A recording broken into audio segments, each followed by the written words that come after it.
two stories there, but more than two, because one, you have the issue of the peace accord, which today we heard from channels, from another kind of press briefing, as it were, by in another network, by the Commissioner of Information, who apparently, as it were, has confirmed the fact that there was actually a pact which the governor signed. And the governor at the Pamo University of Medical Sciences promised that he was going to abide by any peaceful means to resolve the crisis in the state, that he was available when it comes to peace sparks, and so will not be a stumbling block. Some people say the governor is being diplomatic because there are some issues that the governor does not have a hand in, which are constitutional if they're not resolved. What issues are that? The issue of membership of the House of Assembly, the issue of people vacating their seat, the issue of PDP releasing press releases, urging INEC to declare some seat vacants and all that. These are not in the hands of the governor, right? Are they? They are not. But the governor has simply said, I will comply to the peace accord. But everybody knows that there are certain aspects of the peace accord that the governor has no hand in. So he's a very smart governor, if you ask me. And interesting. And he's a man who wants peace for the state. Really, he wants peace. And let's hope we have peace, because at the end of the day, we're interested in peace.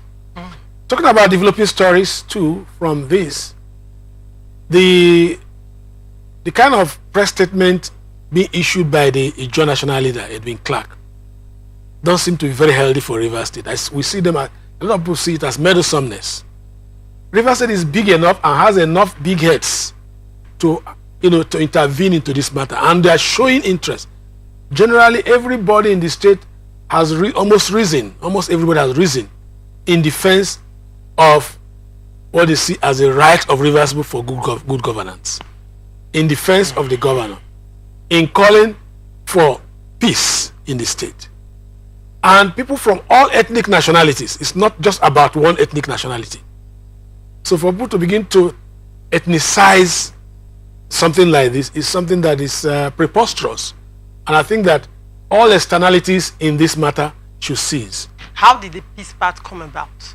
It came about through an interference into a democratic process. The president ordinarily ought to have called the FCT minister to order. If he wanted to make peace between both parties, he would have done it without bringing political interest into it.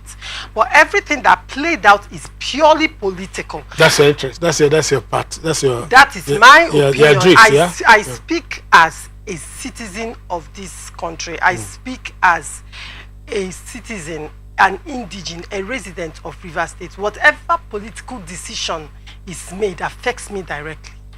And in the days of evil, when good men keep quiet, evil prevails.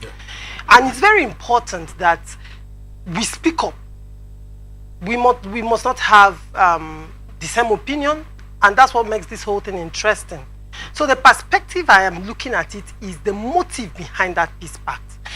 If the president wanted to intervene, the much he could do, or he can do using his office, is to call the FCT minister to order and ask him to focus on his portfolio, being the FCT, and not call a meeting between both parties with a peace pact in quotes, an undemocratic peace pact, what I consider to be completely unconstitutional. The president said he is intervening into a matter by insisting that, let's even look at some of the 8-point agendas that was in that peace pact that the governor signed. One of the points was that the 26 defecting lawmakers have to be reinstated with immediate effect. Now, there is a constitutional provision which is debatable in courts, but pending when court takes decision on that, that's the point. So we don't take laws into our hands. I'm not taking laws into my hands. The governor will not take laws into his hands too. Hold on, Sam. That's the point. Yes, let me make my point.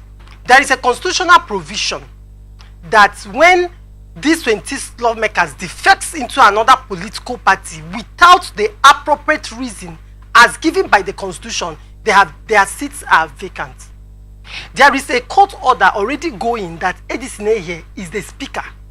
Now the president now says, contrary to a court order, that was an injunction. But coming from the court. Right. The most important thing is that it's coming from the court, an arm of government that ought to be respected as well as the executive is being respected. The president gave an injunction, or in fact a contrary order to the court injunction, that the 26 defecting lawmakers be fully reinstated into the House of Assembly with Amehule as the speaker, making a rubbish of the court injunction recognizing Edison Ehe. That is very unconstitutional, number one. Now, they are to be accepted into the State House of Assembly on the platform of APC. Did they say that? Did he mention the political party? He didn't mention the political party, but as they were silent there on was that. a sitting. They were silent on that, and the issue of whether they have been accepted into APC. They have been. It's not settled. They have been. They have been, sir. How? There are developing stories. You will see it when you read them up. Okay. They have been accepted into APC, and when they met and the press release was made by Edison Amehule, it was on that platform. What I'm trying to say, this is just one of them. Now, Martins Amehule, this is just one of them. Now, the second point was he mentioned about the autonomy of local government, which for me, local government is supposed to be autonomous constitutionally. However, the FCT minister, when he was the governor of Rivers State, did not allow local government to have autonomy. He fired and hired at will. That's an extraneous factor. Well, into this matter. Okay, but that was part of the pact, and the pact was one of the. See, sir, what I'm trying to talk about is the double standard that is going on, and all the interventions from beginning to end does not in any way solidify. It does not in any way solidify the governor in his present position.